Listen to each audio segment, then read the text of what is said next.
राधे राधे दोस्तों, स्वागत है आप सबका हमारी चैनल पे, जहां हम करते हैं लड्डू गोपाल के बारे में बहुत सारी और समझदारी की बातें। दर्शन कीजिए प्यारे प्यारे बच्चों के और दर्शन की खूब लाभ उठाइए। कैसे होते हैं ना वो लोग जिनको देखकर हर कोई कहता है अरे ये लोग तो पागल हैं। हर वक्त राधे राधे, हर वक्त राधे राधे नाचते रहते हैं और कोई काम नहीं है, वेले लोग हैं। क्या होता है इतना शोर मचाने से? भगवान बहरे हैं क्या? क्या भगवान सुन नहीं सकते? इतना शोर क्यों मचाते हैं? ये प्यार की मस्ती है, ये ईश्वर के नाम की मस्ती है। जिसको चढ़ जाती है ये नशा ऐसा है जो कभी उतरता नहीं है। कृष्ण की भक्ति है ही ऐसी जिसमें आप झूम जाते हैं, जिसमें आप मस्त होकर ऐसे नाचते हैं कि हर वक्त आपके मुंह पर राधे राधे राधे। एक जोश होता है इस भक्ति में, एक पावर है इस भक्ति में। जो करता है जानता वही है, जिसने चखा है वही स्वाद बचा सकता है। जिसने चखा है स्वाद उसी को पता चलता है। आप किसी को पूछो जिसने कुछ खाया ना हो कि बताओ ये कितना मीठा है, इसमें मीठा ज्यादा है या कम है, इसमें नमक ठीक है क्या, तो वही बता पाएगा जिसने चखा होगा। जो जानता ही नहीं, जिसने चखा ही नहीं स्वाद, वो कैसे बताएगा? तो ऐसी ही मस्ती है प्रभु के प्रेम में। जो इसमें पड़ गया वो सिर्फ राधे राधे राधे, और नाचेगा भी, खुश भी होगा। प्रभु की महिमा अपरंपार है, ये सब जानते हैं। तो ऐसे ही कहानी है आस्था की। प्रयागराज में रहने वाली आस्था, जिसकी उम्र सिर्फ 22 वर्ष है। उन्होंने बताया कि वह सिर्फ भोलेनाथ की भक्त हैं। आस्था है ईश्वर में, लेकिन मैं मानती भोलेनाथ को ही है। और आस्था क्यों ना हो, नाम में ही शब्द है आस्था, तो प्रभु से आस्था तो जरूर होगी। आस्था बताती है कि कृष्ण का उनकी लाइफ में कोई रोल नहीं था। वो कृष्ण को भगवान मानती ही नहीं थी। उनको पता तो था कि लोग कृष्ण को भगवान मानते हैं, कृष्ण भगवान हैं, लेकिन ऐसे ही होता है जब इंसान भोलेनाथ का भक्त होता है और उनकी भक्ति में लगा होता है तो उसका ध्यान कहीं और नहीं जाता। जब भोलेनाथ खुश हो जाते हैं तो वो स्वयं ही कृष्ण की भक्ति आपको दे देते हैं। तो ऐसे ही आस्था को कृष्ण अच्छे लगते थे, पसंद थे, लेकिन भगवान के प्रति जो आस्था का रूप था वो सिर्फ भोलेनाथ थे।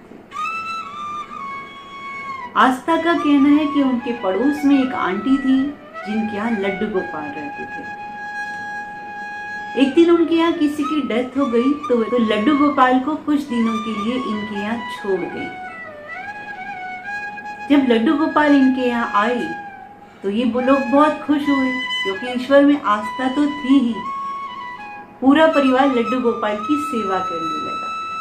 जो भी कुछ आता लड्डू गोपाल को समर्पण किया जाता। जब भी कुछ खाने बैठते पहले लड्डू गोपाल को भोग लगाते, उनकी सेवा करते, भोग लगाते, स्नान कराते। घर के सभी लोग उनसे बातें करते, आते ही उनका हाल चाल पूछते, और लड्डू कैसे हो। एक फैमिली मेंबर की तरह से उनका आपस में प्यार बन गया और आस्था के तो वे दोस्त बन गए। एक ऐसे दोस्त जिनसे आस्था अपनी सारी बात करने लगी। 1 साल कैसे बीत गया पता ही नहीं चला। जब भी लड्डू गोपाल जी उनके घर जाते तो कुछ न कुछ सिचुएशन ऐसी हो जाती, वो आंटी फिर इनके यहाँ लड्डू गोपाल को छोड़ जाती। पूरे 1 साल हो गया लगभग, तो आंटी ने रुद्राभिषेक का अपने घर पाठ कराया। तो वे अपने लड्डू गोपाल को लेकर चली गई। ले जा सकती हैं, उन्हीं के लड्डू गोपाल हैं, तो वे उनको लेकर चली गई। जब लेकर चली गई तो ये पूरी फैमिली उदास हो गई। इनका भाई, ये खुद, इनके मम्मी पापा, पूरा घर का माहौल एकदम शांत हो गया, जैसे लड्डू गोपाल ने पूरी रौनक कर रखी थी इनके घर में। तो इनके मन में विचार आया कि अब तो हम भी लड्डू गोपाल को लेकर आते हैं, अपने लड्डू गोपाल को, जो हमेशा हमारे साथ रहे, बार बार आए बार बार जाए नहीं। अब तो हमें अपने ही लड्डू गोपाल चाहिए। तो आस्था के मन में बात आई कि आएंगे तो जरूर, लेकिन हम इधर उधर कहीं से नहीं लेंगे, हम लड्डू गोपाल को वृंदावन से ही लेकर आएंगे। आस्था ने पूरा मन बना लिया कि लड्डू गोपाल मेरे दोस्त मेरे साथी आएंगे, लेकिन मैं उनको वृंदावन से ही लेकर आऊंगी। और हम अगस्त में 6 तारीख को, क्योंकि मेरा बर्थडे है उस दिन मैं उनको वृंदावन से लेकर आऊंगी। ये सब प्रोग्राम उन्होंने आपस में तय कर लिया। जैसे जैसे वृंदावन में जाने का समय नजदीक आ रहा था, तभी उनके घर के लोगों ने न्यूज देखी कि हर जगह वृंदावन में बाढ़ आई हुई है। अकेली बच्ची को कैसे भेजें, कहीं कोई घटना हो जाए, बाढ़ का स्तर बढ़ जाए, बच्ची कैसे झेलेगी, कुछ भी हो सकता है वहां पर। तो उन्होंने उनको जाने से मना कर दिया। आस्था बनारस में ही जॉब करती है। ऑफिस के कुछ लोग अचानक आस्था के पास आते हैं, आस्था हम लोग वृंदावन जा रहे हैं, क्या तुम चलोगी? आस्था ये सुनते ही बहुत खुश हो गई कि देखो मेरे दोस्त ने बुलावा भेज ही दिया मेरे लिए। इमरजेंसी में एक सीट बुक कराई गई, स्लीपर की सीट बुक हुई। और खुश क्यों ना होती आस्था, क्योंकि 5 तारीख को जाने का प्रोग्राम बन रहा है और 6 तारीख को आस्था का जन्मदिन है। जो वो चाहती थी, जो उसके शब्द थे, जो उसके मन में भाव थे अपने दोस्त के प्रति, लड्डू गोपाल के प्रति, वो पूरे हो रहे थे। आस्था झूम उठती है, अपने दोस्तों के साथ वृंदावन जाती है। स्लीपर सीट पर सो रही होती है, लेटी होती है, तभी वह टीटी आता है, कहता है आपकी जो टिकट है अपडेट हो गई है, आप इसी में जाइए। जब आस्था ये सुनती है तो कहती है वाह दोस्त, क्या दोस्ती है तुम्हारी, ले जाते हुए भी इतनी सुख सुविधा का ध्यान रख रहे हो, एसी में ले जा रहे हो, आप बहुत अच्छे दोस्त हो। आस्था का भाव दिन प्रतिदिन ईश्वर से बढ़ता जा रहा था, लड्डू गोपाल से बढ़ता जा रहा था। पहुंच जाते हैं वृंदावन। जब वृंदावन पहुंच जाते हैं तो कुंज की गलियों में इतनी भीड़ होती है, इतनी भीड़ जो आस्था ने पहले कभी नहीं देखी, क्योंकि पहली बार ही वृंदावन आई थी। इतनी भीड़ में सोचने लगी दर्शन कैसे होंगे, कैसे मिलूंगी मैं अपने दोस्त से। पूजा का सब सामान ले लेती है, फूल की टोकरी, गोपाल जी के लिए माला, आरती का सामान सब बाहर से ले लेती है। और मंदिर में जब जाती है, एक कोने में खड़ी होकर दूर से ही दर्शन करने की कोशिश करती है, क्योंकि इतनी बड़ी भीड़ को लांघ कर जाना बहुत मुश्किल लग रहा था। बहुत निराश भी हो रही थी और मन ही मन सोचने लगी कि तुमसे कैसे मिलूंगी, कैसे तुम्हारे दर्शन होंगे, इतनी भीड़ है यहाँ पर। मायूसी उसके चेहरे पर छलक रही थी। उसने बताया कि तभी वहां पर 20-22 साल का एक युवक आया, उसके हाथों से उन्होंने वो टोकरी ली जो भी वह पूजा का सामान लेकर आई थी, और उनको बोला आओ चलो मैं तुम्हें दर्शन कराता हूँ। और आस्था को लेकर आगे चले गए और सीधा गोपाल जी के दर्शन कराए। आस्था के सामने उसके दोस्त थे, उसके लड्डू गोपाल थे। उनको देखकर मन में ऐसा भाव उमड़ा कि आंसू नहीं रोक पाई। अब प्रभु के प्रति विश्वास हो गया था, अब प्रभु भगवान लगने लगे थे, अब प्रभु में आस्था बढ़ गई थी। उनको देखे जा रही है, निहार रही है और आंसू बहे जा रहे हैं। उनको बोलती हैं आज मेरा जन्मदिन है, तुमने मुझे यहाँ तक बुला लिया है, अब आप मेरे साथ चलो, अब आपको मेरे साथ चलना है। आप मेरे दोस्त हो, आप मेरे मित्र हो, अब आप मेरे साथ चलो। बड़े अच्छे से दर्शन करके आस्था वापस आती है और छोटे से लड्डू गोपाल वृंदावन से ले आती है। लड्डू गोपाल आस्था के पास ही रह रहे हैं बनारस में। 15 अगस्त की सुबह आस्था के पास उनके भाई एक पिक्चर भेजते हैं जिसमें लड्डू गोपाल भोग लगा रहे हैं जलेबी और लड्डू का, क्योंकि 15 अगस्त थी। जब आस्था वो फोटो देखती है तो उनके मन में आता है, अरे मैं भी लड्डू गोपाल को जलेबी और लड्डू का भोग लगाऊं, लेकिन नया शहर है, अनजान शहर है, यहाँ पर कहाँ जाऊं, कौन सी दुकान सही होगी, कितनी दूरी पर होगी, मुझे भी खिलाना है इनको जलेबी लड्डू। मन में भाव आ रहा है। तभी उसके कमरे का दरवाजा नॉक होता है।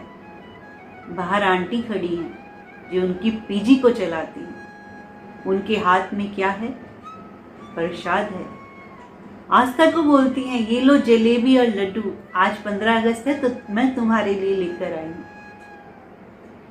ये देखकर आस्था हैरान हो जाती है और वो जलेबी और लड्डू लेकर अपने लड्डू गोपाल को भोग लगाती है। मन के सभी भाव भगवान कैसे पूरे कर देता है। आस्था सिर्फ 22 साल की है। 22 साल की उम्र में प्रभु से इतना प्यार होना, प्रभु पर विश्वास होना। उनका कहना है कि मैंने चिकन तक खाना छोड़ दिया है, भागवत गीता पढ़ती हूँ, तुलसी माला रखी है अपने पास, नाम जाप करती हूँ।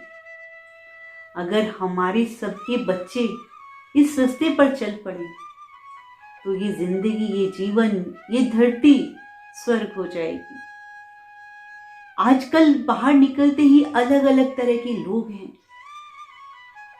ऐसे लोग घूम रहे हैं जो आपका कभी भला ही नहीं चाहते। हम ऐसी दुनिया में रहते हैं जहां पल पल इंसान डरता है, क्योंकि ईश्वर को मान नहीं रहे। और अगर ईश्वर को मान लेते हैं तो डर खत्म हो जाता है। ईश्वर से जुड़ जाते हैं तो जिंदगी सुंदर बन जाती है, हमारे विचार अच्छे हो जाते हैं, हम अच्छे हो जाते हैं। और जब हम खुद से सही होते हैं तो सब दुनिया सुंदर होती है। हमारे मन में कभी गलत विचार आते ही नहीं, हम पॉजिटिव रहते हैं। मैं तो चाहती हूँ कि दुनिया के सब बच्चे प्रभु के रास्ते पर चलें।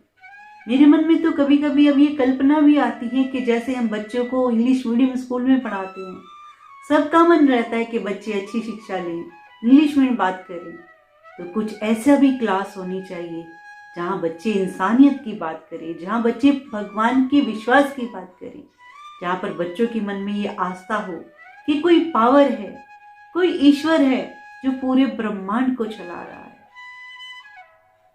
ये जो जिस लाइन में हम लगे हैं, जिस भागा दौड़ी में हम लगे हैं, वहां पर सिर्फ खराब हो रही हैं चीजें। भगवान की आस्था खत्म हो रही है लोगों में। तो अगर आप अपने बच्चों को ऐसी शिक्षा देंगे, ऐसे भगवान के प्रति उनका प्यार डालेंगे, ऐसे भगवान के प्रति उनके मन में आस्था डालेंगे, तो आपके बच्चे अच्छे और कामयाब बनेंगे। तो मैं तो यही चाहती हूँ, आप अपने बच्चों को, अगर आप कोई स्कूल नहीं खुला, कहीं ये बात नहीं सिखाई जा रही, तो सबसे बड़ी, सबसे पहली पाठशाला हमारा घर होता है। जब भी बच्चे छोटे से हों, जब भी मंदिर में पाठ पूजा करें, बच्चों को साथ लेकर बैठें, बच्चों को सिखाएं। जो भी आप बोलते हैं बच्चे वही बोलते हैं, वही सीखते हैं। तो आप भी अपने घर से ही शुरुआत करें। हर घर में लड्डू गोपाल की सेवा हो, हर घर में लड्डू गोपाल का प्यार हो, हर घर मेरे माधव का घर हो, हर घर मेरे कृष्ण का घर हो। तो चलिए लड्डू गोपाल को ज़रूर लेकर आइए और अपनी ज़िंदगी को सुंदर बनाइए, क्योंकि लड्डू गोपाल के बिना हमारा घर घर नहीं है। जहाँ ईश्वर बैठते हैं वहीं स्वर्ग है। आगे का स्वर्ग किसने देखा, आगे की दुनिया किसने देखी? जीते जी देखिए, अपने घर में देखिए। तो चलिए मिलेंगे अगली वीडियो में, तब तक के लिए राधे राधे, जय श्री कृष्णा, जय श्री श्याम।